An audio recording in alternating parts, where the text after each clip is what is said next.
Hello friends, कैसे हैं आप लोग। आज हम बात करने वाले हैं आपसे कि 10th बाद पॉलिटेक्निक करने के क्या क्या फायदे हैं। ठीक है, अभी आपने जो है अपने बोर्ड एग्जाम को दिया होगा, तो जब आप बोर्ड एग्जामिनेशंस को देते हो तो फिर आपके पास जो है ये सवाल आता है कि 10वीं का बोर्ड एग्जाम दे रहे हो तो एंट्रेंस एग्जाम देकर के इस समय पॉलिटेक्निक करना सही है या फिर नहीं, या फिर हम 2 साल का और इंतजार कर ले। कहने का मतलब है कि बोर्ड एग्जामिनेशन को दे दे, उसके बाद जो है पॉलिटेक्निक करेंगे। ठीक है, तो क्या फायदे हैं, आपको क्या सही समय है, आज हम इस वीडियो के माध्यम से आपको बताना चाहते हैं। ठीक है, तो सबसे पहली बात तो आपको यह समझना पड़ेगा कि अगर आप इस कोर्स को करते हो 10th बाद, अगर आप इस कोर्स को करते हो तो क्या बेनिफिट होती है।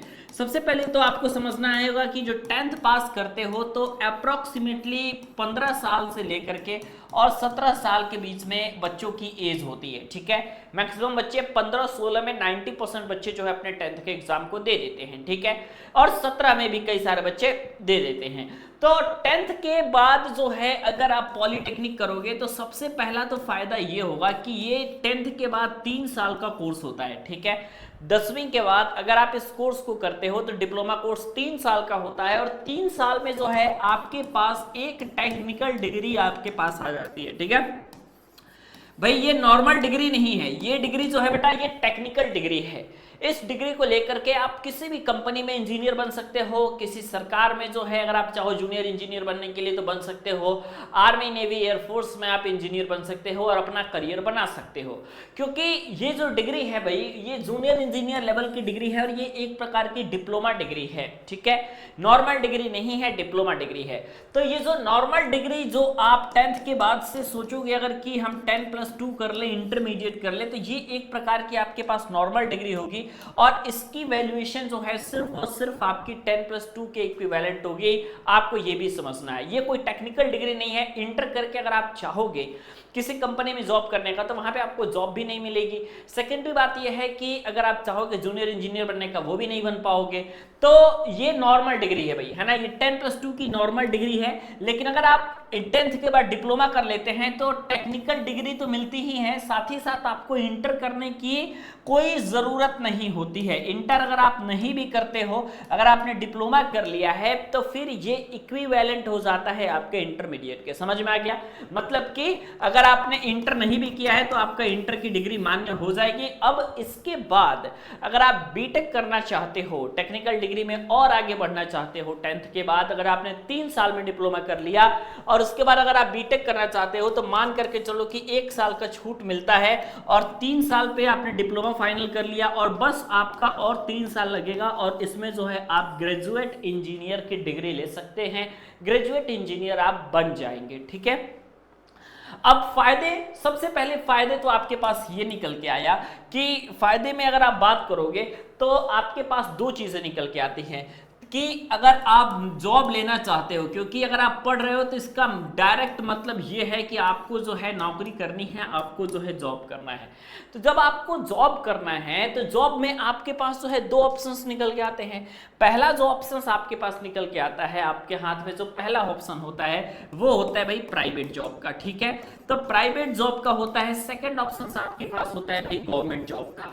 जब आपने 10th के बाद से डिप्लोमा किया हुआ है तो मान करके चलिए कि 18 वर्ष की एज में, ठीक है, मैक्सिमम जो है 17 से लेकर के 18 ईयर के जब आप होते हैं, 17 से 18 साल के जब भी आप होते हैं, तो 17 से 18 की उम्र में आपका डिप्लोमा फाइनल हो जाता है। ठीक है, और आपके पास जो है किसी भी गवर्नमेंट एग्जामिनेशंस को देने के लिए पर्याप्त टाइम रहता है। और यहाँ पे अगर आप 3 से 4 साल अपनी तैयारी कर लेते हैं, 2 से 3 साल जब तक सिलेक्शन नहीं होता है तब तक आपके पास पर्याप्त अपॉर्चुनिटी होती है कि आप जो है फॉर्म को भरें और उसके बाद अपने एंट्रेंस एग्जाम को निकाल करके गवर्नमेंट एग्जाम की और गवर्नमेंट जॉब करें। तो आपके पास यहाँ पे मिल रहा है पूरा फुल टाइम। जब आप 10th के बाद डिप्लोमा किए हैं तो आपको मिल रहा है बेटा यहाँ पे फुल टाइम, 100% ये चीज याद रखना है, फुल टाइम बेटा मिल रहा है, आपको ज्यादा कोई सोचने की विचारने की जरूरत ही नहीं है। ठीक है, 17-18 में भी आपका डिप्लोमा कंप्लीट हो रहा है, उसके बाद से आप तैयारी करने चले जा रहे हैं,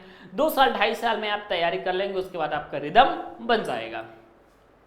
उसके बाद आपके पास क्या ऑप्शन आता है, उसके बाद आपके पास ऑप्शन आता है प्राइवेट जॉब का।